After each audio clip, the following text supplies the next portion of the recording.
O Deus Santo diante de um povo dividido. Isaías se levanta em um tempo de instabilidade. Reinos se movem, impérios avançam, alianças humanas são feitas e desfeitas. Judá vive externamente religioso, mas internamente corrompido. O culto continua, os rituais permanecem, as festas seguem o calendário, mas algo essencial se perdeu: o coração. O profeta observa uma nação que conhece a linguagem da fé, mas esqueceu seu peso. Sacrifícios são oferecidos, mas a justiça é ignorada. Orações são feitas, mas os pobres continuam oprimidos. Louvores sobem, enquanto a violência se espalha pelas ruas. Isaías anuncia algo desconfortável. Deus não se impressiona com a aparência religiosa. Deus vê a intenção. Deus pesa atitudes. O profeta não fala como político nem como reformador social isolado. Ele fala como alguém que viu algo que ninguém pode ignorar e continuar o mesmo. Ele viu o Senhor, um Deus elevado, majestoso, santo. Um Deus cuja presença revela a distância entre a santidade divina e a condição humana. Diante dessa visão, Isaías não se exalta, ele se quebra.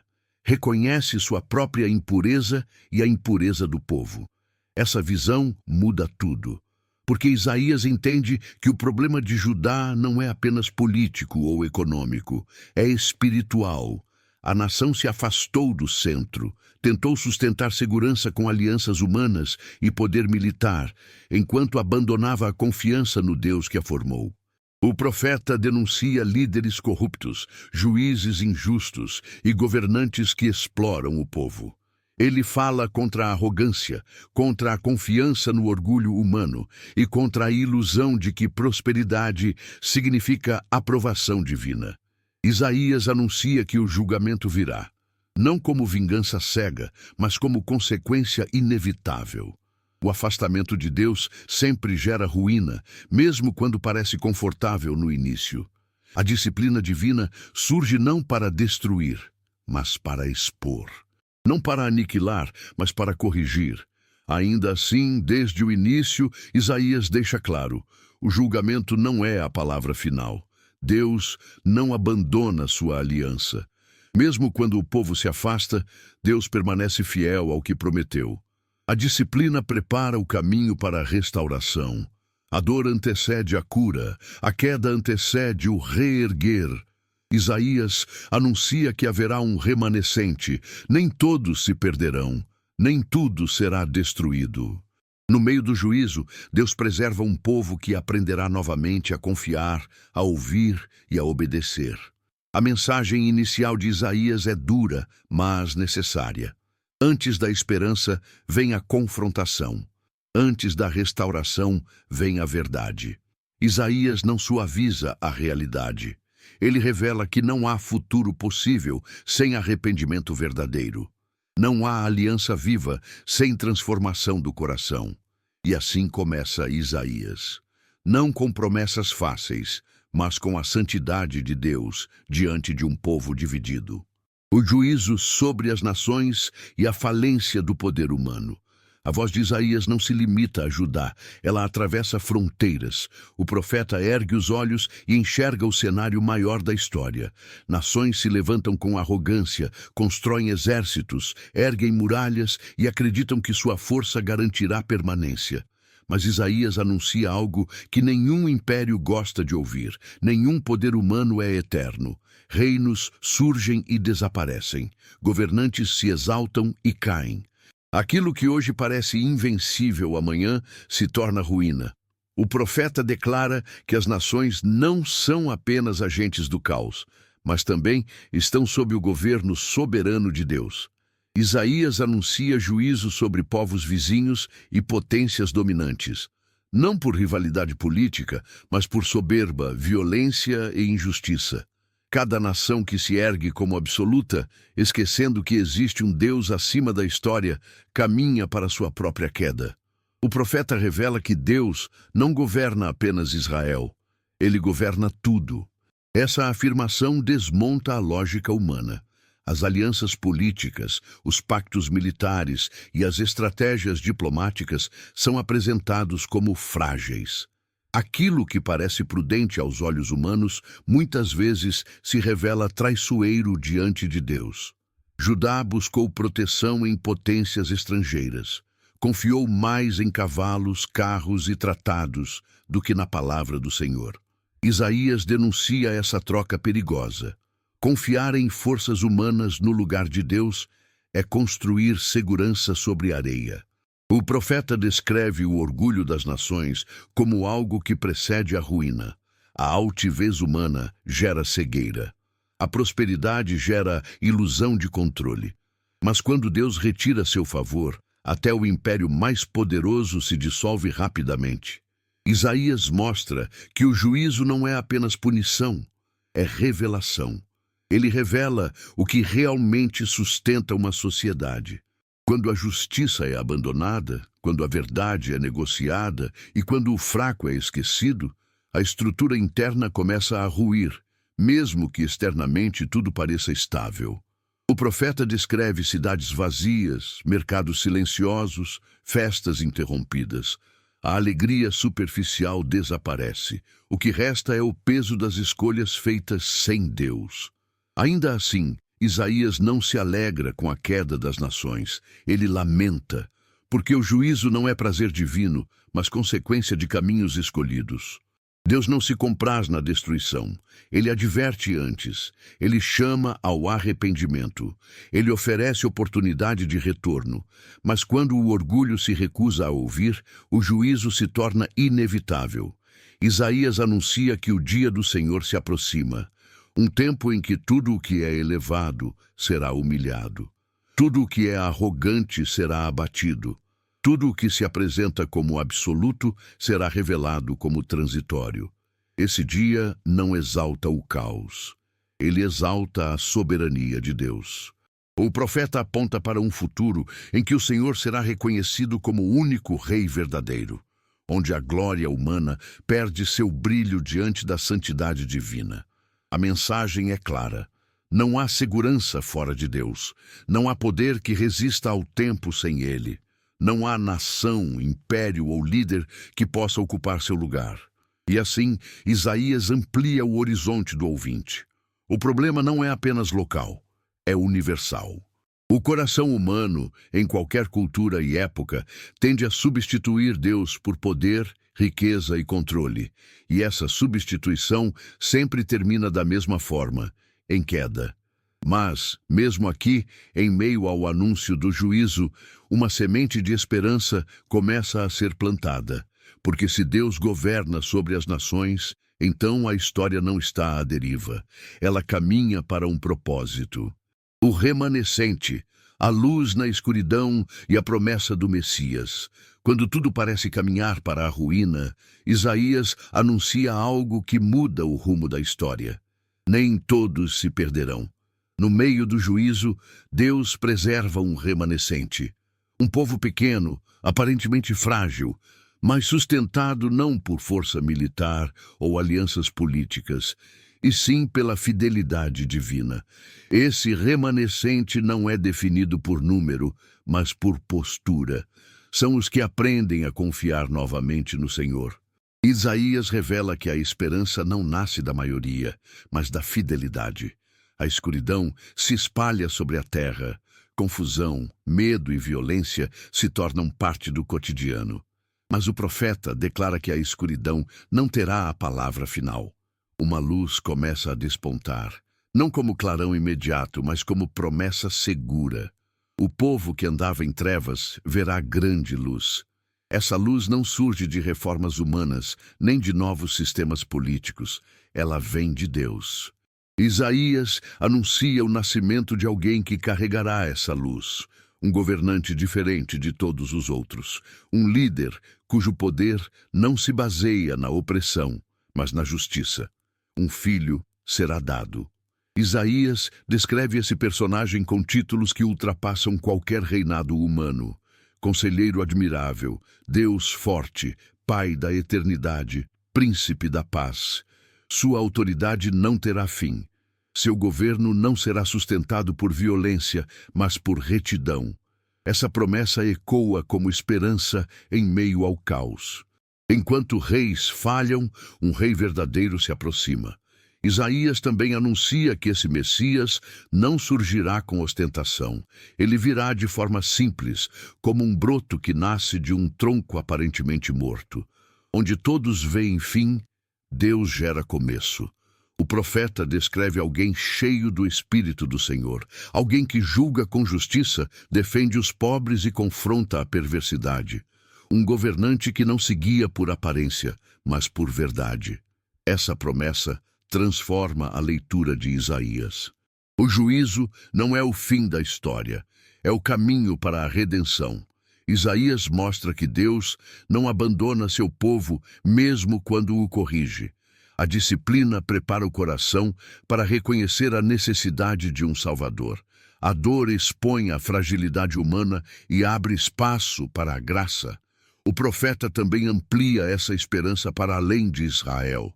A luz não será apenas para um povo, as nações também serão alcançadas. O Messias reunirá povos, línguas e culturas sob um governo de paz. Essa visão é radical. Em um mundo dividido por fronteiras e guerras, Isaías anuncia um futuro de reconciliação. Lobos e cordeiros convivendo, armas transformadas em instrumentos de vida, a violência cedendo lugar à justiça. Isaías não ignora o presente difícil, mas ele se recusa a deixar o futuro ser definido por ele. A promessa do Messias se torna o eixo central do livro. Tudo começa a convergir para essa figura. O juízo prepara o caminho. O remanescente preserva a esperança. A luz avança mesmo quando a escuridão parece dominante.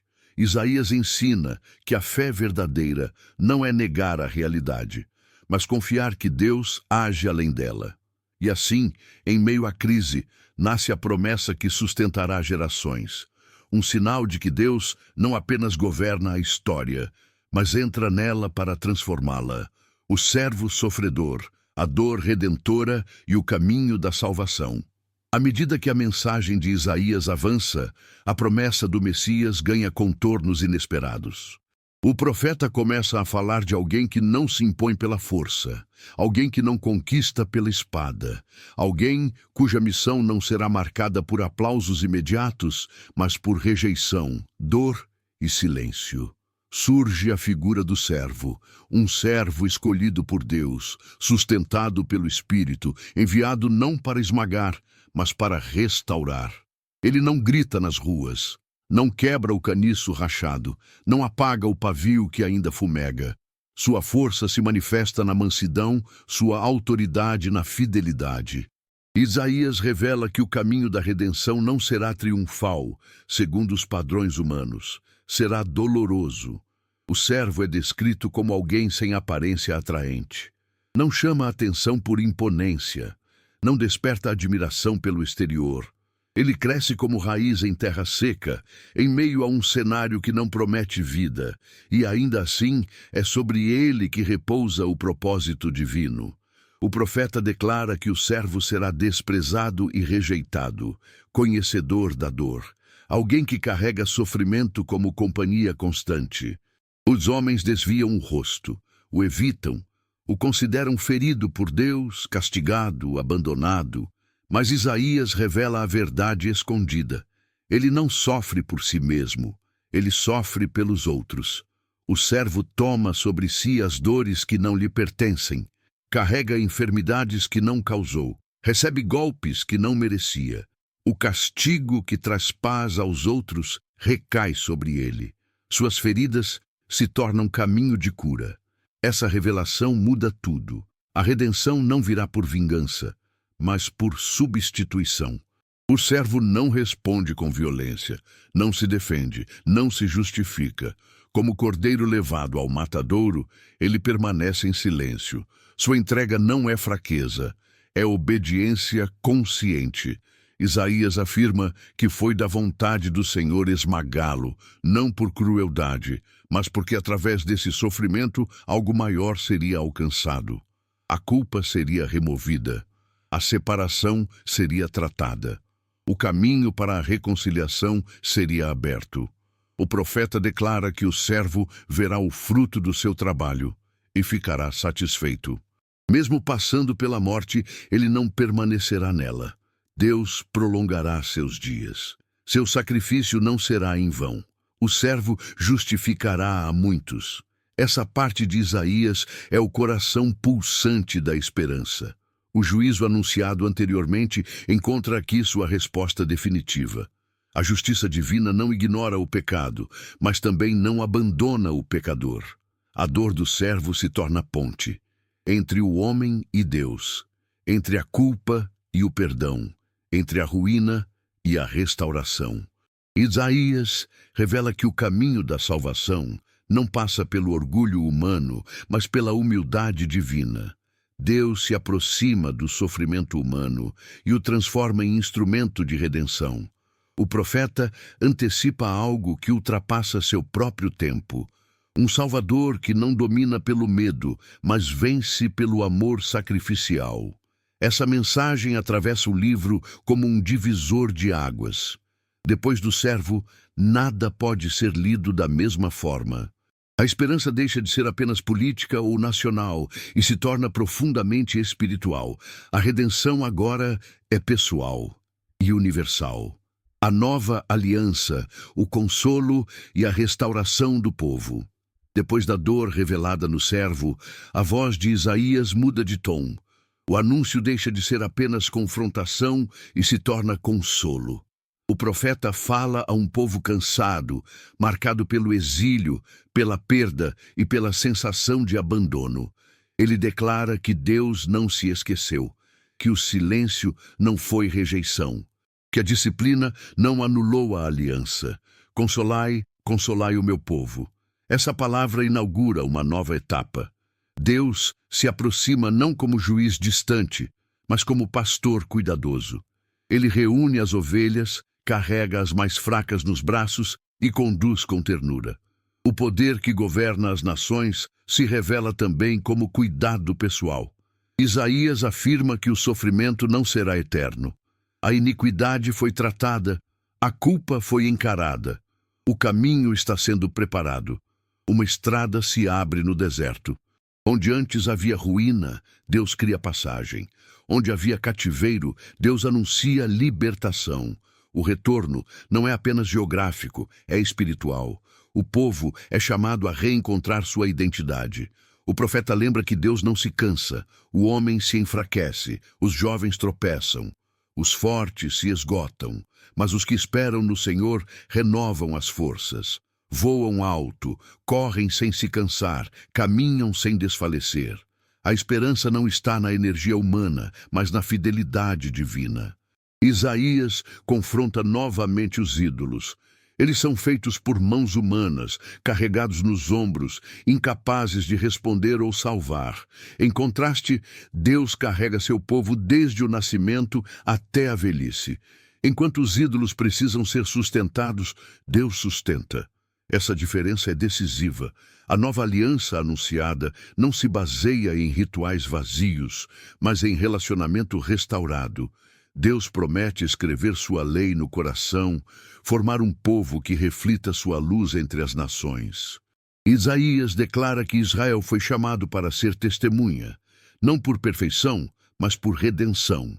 O povo que experimentou a misericórdia se torna sinal vivo da graça.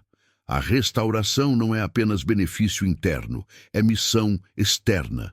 A luz que alcançou Israel agora se estende aos confins da terra. O profeta fala de alegria que substitui o luto, de vestes de louvor no lugar de espírito abatido, de ruínas antigas reconstruídas, de cidades restauradas. A imagem é de renascimento. Deus transforma cinzas em beleza, troca vergonha por honra, converte perda em esperança. Isaías deixa claro que essa restauração não ignora o passado, mas o ressignifica. A história marcada por falhas não é apagada, é redimida.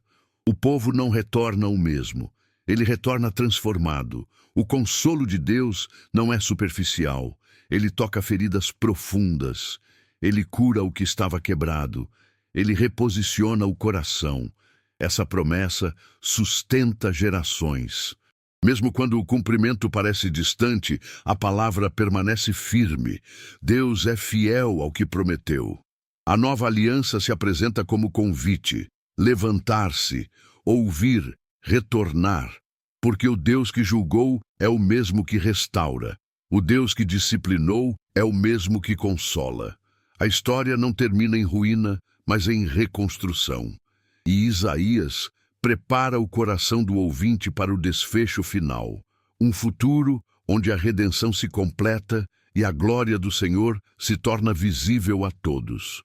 Novos céus, nova terra e a glória que permanece. Isaías termina olhando além do seu tempo, além dos reis que caem, além das cidades que se erguem e se desfazem, além das dores que marcaram a história do povo. O profeta é levado a contemplar o fim para o qual tudo caminha. Deus não está apenas restaurando um povo, Ele está renovando a criação. Isaías anuncia novos céus e nova terra, um futuro em que as marcas da corrupção, da violência e da morte não terão mais domínio. Um tempo em que o choro perde sua força, a dor não governa e a injustiça não se repete. A vida, antes frágil e curta, agora se estende com plenitude. O trabalho não é mais em vão. O esforço não termina em frustração. Aquilo que era construído não é mais destruído. O medo do amanhã dá lugar à segurança. A criação, antes gemendo, encontra descanso. Isaías descreve um mundo reconciliado, animais em harmonia, hostilidade substituída por paz. O que antes simbolizava ameaça, agora convive sem destruição. A imagem não é apenas poética, é teológica. Ela aponta para a restauração completa da ordem criada por Deus. O profeta deixa claro que esse futuro não nasce da evolução humana. Ele nasce da intervenção divina. Deus age de forma definitiva. Ele reúne seu povo, não apenas de uma nação, mas de todas as línguas e povos. Aqueles que antes estavam distantes, agora se aproximam. Os que foram dispersos agora são reunidos. Isaías declara que a glória do Senhor será visível, não mais restrita a um templo, não mais limitada a um lugar. A presença de Deus se manifesta de forma plena. O relacionamento interrompido pelo pecado é restaurado. A distância é removida. O propósito original é retomado. O livro encerra com um contraste forte. Os que persistem na rebelião permanecem fora dessa restauração, não por falta de convite, mas por rejeição consciente. A justiça de Deus permanece firme. A misericórdia não anula a verdade.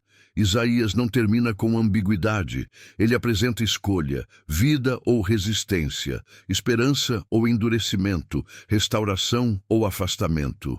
A mensagem final ecoa como advertência e promessa ao mesmo tempo. Deus é paciente, mas não indiferente. Ele chama, espera e restaura, mas também honra a decisão humana. Isaías começou com a santidade de Deus diante de um povo dividido. Ele termina com a glória de Deus diante de um povo restaurado. O juízo abriu caminho para a redenção. A dor preparou o terreno para a esperança. A promessa encontrou direção no Messias. Tudo converge para um Deus que não abandona sua criação. Isaías não oferece um final simples. Ele oferece um futuro certo. Um futuro onde Deus reina, onde a justiça habita, onde a paz não é interrompida e onde a glória do Senhor permanece para sempre.